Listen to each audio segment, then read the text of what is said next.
مصر کے گورنر نے، مصر کے جنرل کرنل نے خط لکھا سیدنا فاروق اعظم رضی اللہ تعالی عنہ کی خدمت میں، دور خلافت ہے حضرت فاروق اعظم کا. کیا خط لکھا کہ حضور مجھے کافی وقت گزر گیا ہے اور فلاں علاقے میں آپ کے حکم سے ہم نے جانا ہے اور راستہ صرف ایک ہے اور اس راستے میں جال بچھا دیا گیا. اب مجھے مشورہ دیں میں کیا کروں، حکم دیں مجھے. جال کیا بچھا دیا گیا کہ ہمیں پتہ چل گیا ہے عیسائیوں نے پروگرام بنایا، سینکڑوں لڑکیاں تلاش کر کر کے بڑی خوبصورت حسینہ اکٹھی کی ہیں، ان کو گانے بجانے کی ٹریننگ دی ہے، ان کو اچھی اچھی آوازوں والی لڑکیاں ڈھونڈ کے لائے ہیں اور انہوں نے یہ پروگرام بنایا کہ جب مسلمانوں کی فوج اس گلی سے گزرے گی ان کوٹھوں کے اوپر چڑھ کے گانا بجانا کریں گے تاکہ ان کے دل میں بدماشی آئے اور ان کا بیڑا غرق ہو.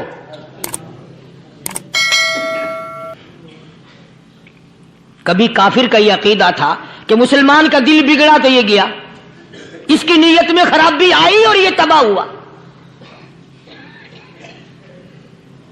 جناب فاروق اعظم رضی اللہ تعالی عنہ نے اسے یہ خط نہیں لکھا کہ تو قرآن پڑھا کر، تو نفل پڑھا کر.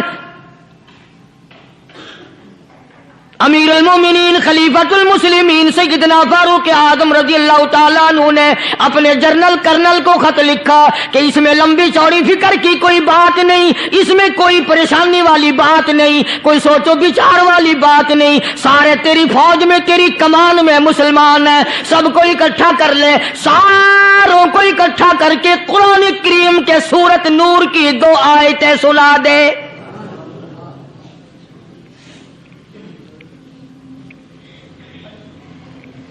یہ بھی نہیں فرمایا کہ سزا سناؤ، اتنے کوڑے لگیں گے، جو خلاف کرے گا یوں قید ہوگی، یوں کورٹ مارشل کر دیا جائے گا، کچھ نہیں. جناب فاروق اعظم رضی اللہ تعالیٰ عنہ کی رائے دیکھو، ان کے خیال میں قرآن کریم میں اتنی بڑی طاقت ہے، اتنی بڑی عظمت ہے، اتنی بڑی کرامت ہے، کلام الہی میں اتنا بڑا شرف ہے. اعلان کر دیا، فرمایا اپنے کرنل کو ساری فوج کو، لشکر کو اکٹھا کر کے قرآن کریم کی فلاں فلاں آیت سنا دے.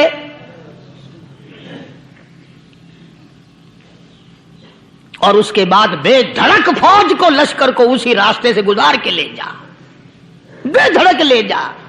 ہائے کبھی قرآن کی 2 آیتوں سے کام بن جاتا تھا، اب سارے قرآن سے میرا تیرا کام نہیں بنتا. قصور قرآن کا نہیں ہے، یہ میرا تیرا ہے. یہ تو اتنی وفادار کلام ہے، اتنی پاک کلام ہے، خدا کی قسم. ہزاروں رجسٹروں کے گتے، ہزاروں چائے کے ڈبے، ہزاروں مٹھائی کے ڈبے، لاکھوں کروڑوں دوائیوں کے ڈبے گندے نالوں پہ، کوڑیوں پہ، روڑیوں پہ پڑے ہیں، اور جس گتے نے قرآن کے ساتھ یاری لگا لی، خدا کی قسم کوئی آدمی بغیر وضو اس گتے کو بھی ہاتھ نہیں لگا سکتا. ہزاروں نہیں لاکھوں کپڑے مارکیٹ میں پڑے، پر جس کپڑے نے قرآن سے یاری لگا لی، جو کپڑا جزدان بن کر قرآن پہ چڑھ گیا، لوگ اس کو بھی چومتے ہیں اور چومنا چاہیے. یارو کپڑے نے قرآن سے یاری لگائی تو کپڑا عظمت والا بن گیا، گتے نے یاری لگا لی تو گتا بن گیا.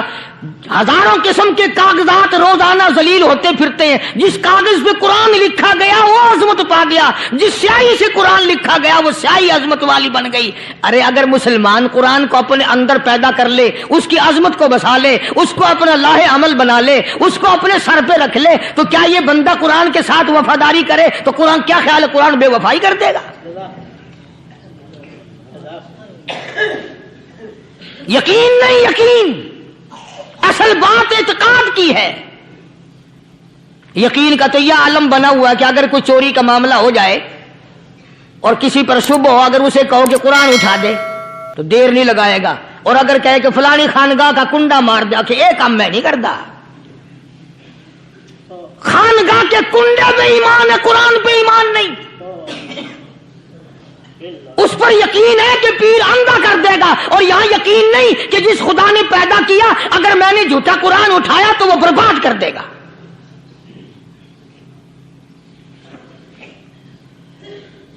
عجیب عجیب لوگ ہیں. چنانچہ مصر کے کرنل نے، مصر کے جنرل نے ساری فوج کو اکٹھا کر لیا۔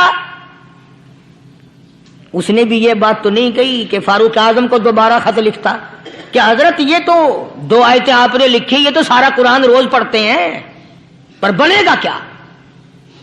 جیسے فاروق اعظم کا یقین تھا، فاروق اعظم کی فوج کے کرنل کا بھی یقین ہے، فاروق اعظم کے فوج کے جنرل کا بھی یقین ہے، اس نے ساری فوج کو اکٹھا کیا، لشکر کو جمع کیا، اور اس کے بعد کہنے لگا قل للمؤمنین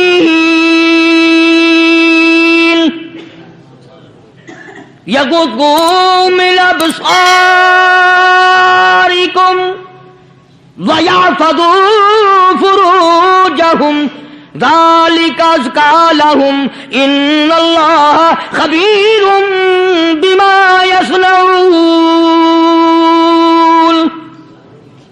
او لوگوں، خدا تمہیں کہتا ہے اپنی آنکھوں کی حفاظت کرو، اگر تمہاری نظریں غلط جگہ پڑی اپنی عزت کی حفاظت کرو، اپنی آبرو کی حفاظت کرو، اگر غلط نظریں پڑی، غلط استعمال ہوئی، ان اللہ خبیر بما یصنعون،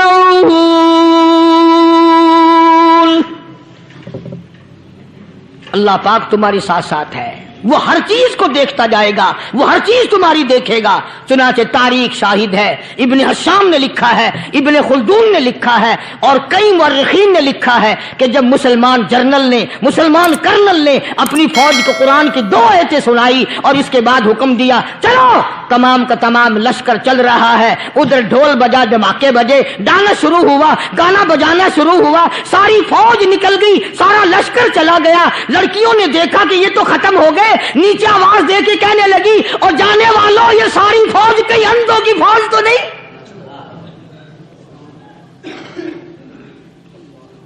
یہ حسن کا نظارہ اور یہ ڈانس اور یہ آواز، ہم ناچ ناچ کے تھک گئی، کوئی سر نہیں اٹھاتا۔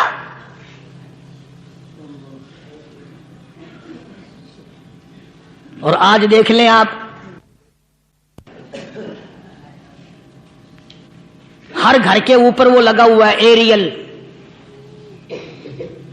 لعنت کا ایریل لگا ہوا ہے، لعنت کا ایریل۔ حاجیو تم کیا کہتے ہو کہ ہمارے گھر کا اس میں کیا بگڑے گا؟ خدا کی قسم وہ بگڑتا ہے، وہ دیمک لگتی ہے، وہ تباہی پھرتی ہے، تمہیں پتہ بھی نہیں چلتا۔ تم نے کیا سوچ رکھا ہے؟ مسلمان کرنل کے حکم پہ ساری فوج نکل گئی، ناچنے والی گانے والی لڑکیاں عیسائیوں کی حیران ہیں، کیا ہوا؟ لاکھوں کی تعداد میں فوج گزر گئی، کوئی نگاہ اٹھا کے نہیں دیکھتا۔ ایک مسلمان سپاہی گزرتا گزرتا نیچی نظریں کیے کیے کہنے لگا سر کیسے اٹھائے، نگاہ کیسے کوئی اٹھائے گا؟ یہ سارے کے سارے اللہ کا قرآن سن کر آئے ہیں۔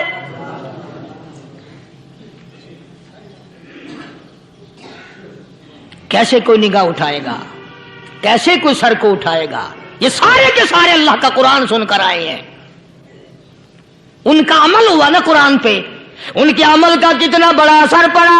مورخین نے لکھا، ابن حشام لکھتا ہے عیسائی لڑکیوں نے چھلانگیں لگا دی، کوٹھی سے نیچے آ گئی، کہنے لگی عام مسلمانوں وہ قرآن ہمیں بھی سنا کے جاؤ جس میں اتنی اسپرٹ ہے، اتنی طاقت ہے، جو حسن کے نظارے سے روک دے، جو گانے بجانے سے روک دے۔ یہ تو آدمی کے دل کا سکون ہے، نہ گانا سنتے ہو نہ حسن کا نظارہ کرتے ہو، جاتے والے یوں نہ جاؤ، ہمیں بھی وہ قرآن سنا کے جاؤ۔